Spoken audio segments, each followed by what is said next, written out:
আসসালামু আলাইকুম। সবাই কেমন আছেন? আশা করি ভালো আছেন। আমিও ভালো আছি।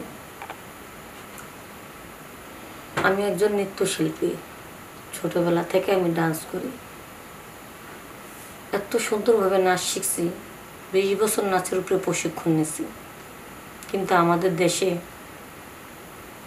যে পরিস্থিতি, এই দেশে নাচ করলে তাদের সংসার চালানো যায় না।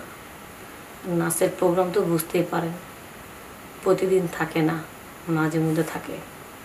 কিন্তু আমাদের দেশের মেয়েরা সিঙ্গাপুর, দুবাইতে যায় বারে ডান্স করার জন্য। সেখানে বড় বড় শেখেরা থাকে, তারা লাখে লাখে টাকা দেয় ডান্স দেখা। একদিন যদি তাদের মঞ্চে ডান্স করা যায় বা 1 বছর বসে খাওয়া যায়, এই পরিমাণ টাকা আমার বান্ধবীর ইনকাম করতো। ওরা এসে আমাকে প্রায় বলতো, দেখ স্বপ্না, তুই এত সুন্দর ডান্স জানিস, এত সুন্দর তোর ভিতরে প্রতিভা আছে, সেটাকে তুই কাজে লাগা। আরে টাকা ইনকাম করতে হলে তো ভালো একটা জায়গা যেতে হবে। তুই যদি ময়লা ডাস্টবিনের ভিতরে বসে যদি ভালো খাবারে আশা থাকস, তাহলে কিন্তু কখনো পাবি না। ময়লার থেকে তো পচা খাবারই পাবি। তো চিন্তা করলাম, ঠিকই বলেছে। সেই তার নাম ছিল রীতা, আমার বান্ধবী। সে বোঝালো, তুই আমাদের সাথে সিঙ্গাপুরে চল। সেখানে ওই শেখেরা আছে, যারা আছে ওই দেশের লোকজন, তারা ভালো টাকা দেবে। প্রথম অবস্থা তোর বেতন হবে 2 লক্ষ টাকা। তারা গিফট করবে, যা তোকে ঘুরতে নিয়ে গেলে। এটা তো মনে করার অভাব নাই টাকা পয়সা। একদিকে চিন্তা করলাম, জীবনে তো গার্মেন্টসে কোনো কাজই করলাম না, খালি নাচ শিখছি।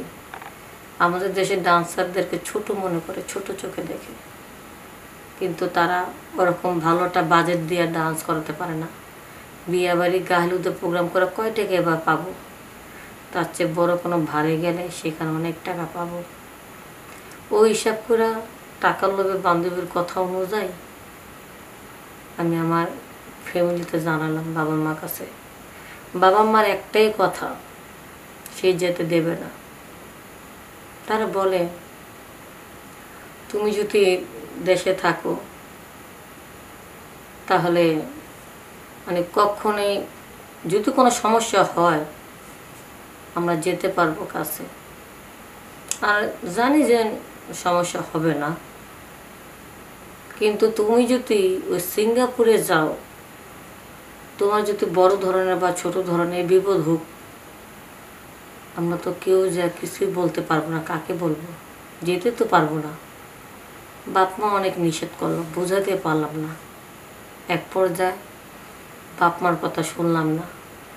বান্ধবী আমাকে বুঝলো, পরের কাজ কইরা তোর বাপ মা তো জীবনটা নষ্ট করবো। ওইদিকে টাকার লোভ, এদিকে আমাকে বলে, এর দেখ, তুই পারলে আমার কাছ থেকে অ্যাডভান্স হিসাবে 1 লক্ষ টাকা নে, তাও চল। কারণ ওইদিকে যদি একটা মেয়ে যদি তাদের ক্লাবে ভর্তি করাতে পারে বাইরের রাষ্ট্রে, যে নিয়ে আসবে তারও কিন্তু একটা ভালো বাজেট আছে। সেই বাজেটের লোভে আমার বান্ধবী আমাকে নিয়ে যেতে চাচ্ছে। তো যাই হোক, ওই দিক দিয়ে আমার হাতে 1 লক্ষ টাকা অ্যাডভান্স করলো। সেটা টাকারও তো একটা লোভ আছে। একদিকে মানে কষ্টের জীবনযাপনের সংসার চলতেছে, আর একদিকে টাকা পাচ্ছি। তখন টাকার লোভে বান্ধবীর কথা শোনা ধরলাম। বান্ধবী বললো, তুই তো বাবা মাকে জানিস না, তোকে গোপনে নিয়ে যাব। আমি বললাম, ঠিক আছে। ওই দেশে পৌঁছানোর পর তোর বাবা মাকে বলবি ভালো আসোস, যখন মোটা অঙ্কের টাকা পাবি, যখন তুই সুস্থ থাকবি, ভালো থাকবি, তখন বাপ মায়ের ভুল ভেঙে যাবে। তো আমিও চিন্তা করলাম যে হ্যাঁ, প্রতিটা বাপ মাই তার সন্তানের জন্য চিন্তা লাগে। যখন ভালো থাকবো, মোটা অঙ্কের টাকা পাঠাবো, তখন আমার বাপ মার চিন্তাটা, এই দুশ্চিন্তাটা চলে যাবে। তখন বান্ধবীর কথা শুনে আমি সিঙ্গাপুরে রওনা দিলাম। ওই দেশের অনেক সুন্দর সুন্দর ড্রেস আপ, এত সুন্দর মঞ্চ, তারা মালা দেয়। আমাদের দেশে যেমন টাকা দেয়, ডান্স ভালো পারলে বকশিস দেয়, ওই দেশে বকশিস না, ওই দেশে মালা দেয়। এখন কিছু ওই দেশের শেখেরা আসছে আমাদের শো দেখতে। এখানে অনেক ক্লাব আছে, ইন্ডিয়ান মেয়েদের ক্লাব আছে, বাঙালিদের ক্লাব আছে, তারপর অন্য রাষ্ট্রের মেয়েদের ক্লাব আছে। যার যেরকম ডান্স পছন্দ, যে ধরনের মেয়ে পছন্দ, সে ক্লাবে তারা ঢুকে। এখন ওখানে 4-5টা শেখ আমার খুব পছন্দ করছে, অনেক মালা দেয়। আর সবচেয়ে ভালো ডান্স করি আমি। আমাদের বাঙালির মধ্যে যারা আছে সবচেয়ে আমি সুন্দরী ছিলাম। আমার গেট আপ, বডি, ফিটনেস অনেক সুন্দরী। তার উপর আবার আমি একটা নতুন মেয়ে, আমার প্রতি একটু আকর্ষণটা বেশি। তো মালা পরানোর পরে রাতে যখন ডান্স দেখালাম, 3টা পর্যন্ত ডান্স হয়েছিল, শেষ। পরে 3টার পরে আমাদের যারা নিয়ে আসছে, যে অ্যারেঞ্জারের মাধ্যমে আমরা আসছি, তাদের সাথে ওই শেখেরা যোগাযোগ করতেছে, মেয়েটাকে আমার পছন্দ হচ্ছে, দিতে হবে। সে তো দেওয়ার জন্য প্রস্তুত। এখন আমার কাছে আসে, আমি তো রাজি না। আমাদের তো খুব মারধর করতেছে অ্যারেঞ্জার, যে এখানে শুধু চেহারা দেখলে তো হবে, তোমাদের দিয়ে আমরা ইনকাম করো, তোমাদেরকে দেবো। ওরা আমার বান্ধবী বুঝলো, দেখ শোন, ওরা তোকে ভালোভাবে রাখবে, মজা দেবে, শুধু শুধু মার খেয়ে গুতা লাভ আছে। আর এই দেশে তুই যদি কোনো ভুল করস, কেটা দেখবে? এই দেশের নিয়ম অনুযায়ী চললে, তাদের মন যোগে চললে আমরা টাকা হাতায় নিয়ে যাবো। আমার মান সম্বন্ধে কী করুম? আমাদের মতন কত মেয়েরা আমাদের বাংলাদেশে বসে খারাপ কাজ করতেছে, তারা তো টাকাও ঠিক মতন পাইতেছে না, আর বদলামে তোলে। আর এই দেশে যদি তুই খারাপ কাজ করস, তুই অল্প কয়দিনে তুই কোটিপতি হয়ে যাবি গা। বাড়িতে যা বড় বিজনেস করবি। বিদেশে বাড়িতে আইসস, কিছু যদি নাও করস, তাও তোর বদলাম হয়েছে।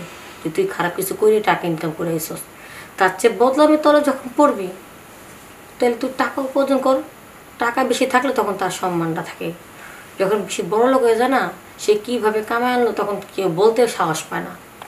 তো আমার বাগলুকে চিন্তা করলাম যে বুদ্ধিটা দিচ্ছে খারাপ না। শুধু শুধু আমি এই দেশের কথা যদি না শুনি, মায়ের গুতা খাম, লাভ হইব কি? দরকার নেই কা। তো যা বলে তাই শুনি।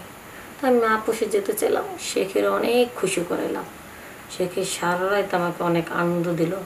আর শেখ যখন ভালোইভাবে আমার কাছ থেকে এত খুশি হইলো, ওই শেখ তো আমার প্রেমে পড়ে গেল না। সে বললো যতদিন এই মেয়েটা এই ক্লাবে ডান্স করবে, আমি প্রতিদিন তার ডান্স দেখবো, এবং এই মেয়ে যত চাহিদা আমি সব পূর্ণ করবো, কিন্তু এই মেয়ের কারোর বিছানা যাবে না, সে শুধু আমার একান্ত।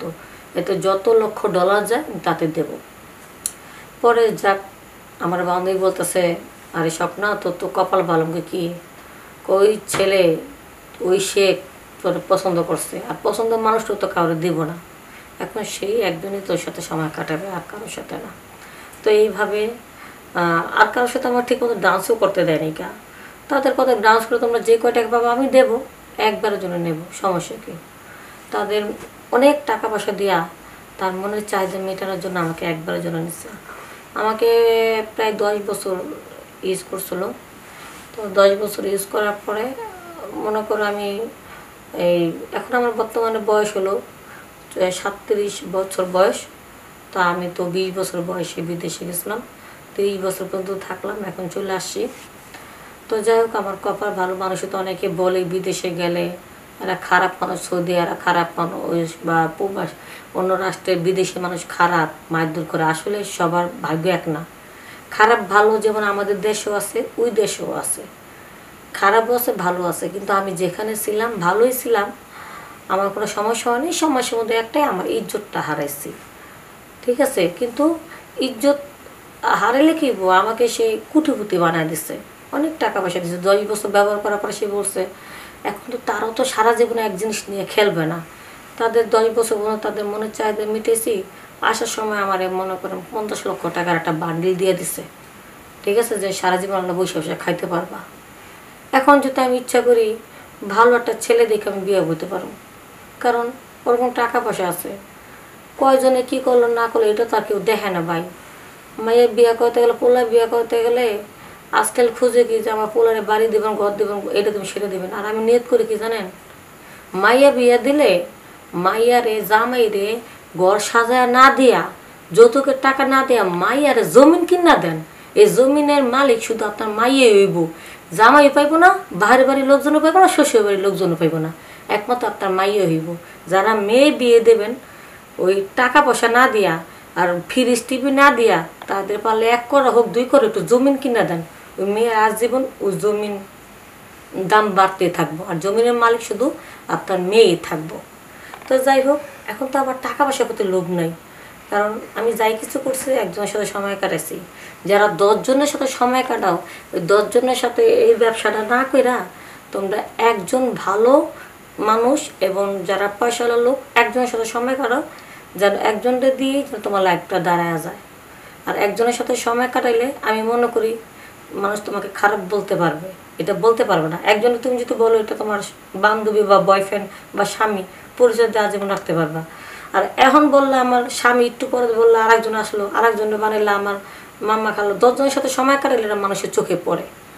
তো যাই হোক, আমি বিদেশে বাড়িতে গেছিলাম, যাওয়ার পরে যাই করছি, এই কাজটা করছি, আসলে বিদেশে বাড়ি যাওয়াটা ঠিক না। আর কিছু না হোক, তোমাদের ইজ্জত নষ্ট হতে পারে, এটা আমি গ্যারান্টি। হয়তো ভালোবাসা পাইলা কিন্তু ইজ্জতটা পাইবা না। তাই আমি মনে করি মেয়েদের জন্য বিদেশে না যাওয়াটাই ভালো। তো আমি গিয়েছিলাম, যাই হোক আমি ভালোভাবে ফিরে আসছি। তা আমি মনে করি তোমরা যাইও না, কারণ একটা স্বামীর ভালোবাসা আর পরপুরুষের ভালোবাসা দুই জিনিস। ভালো থাকবেন। আসসালামু আলাইকুম।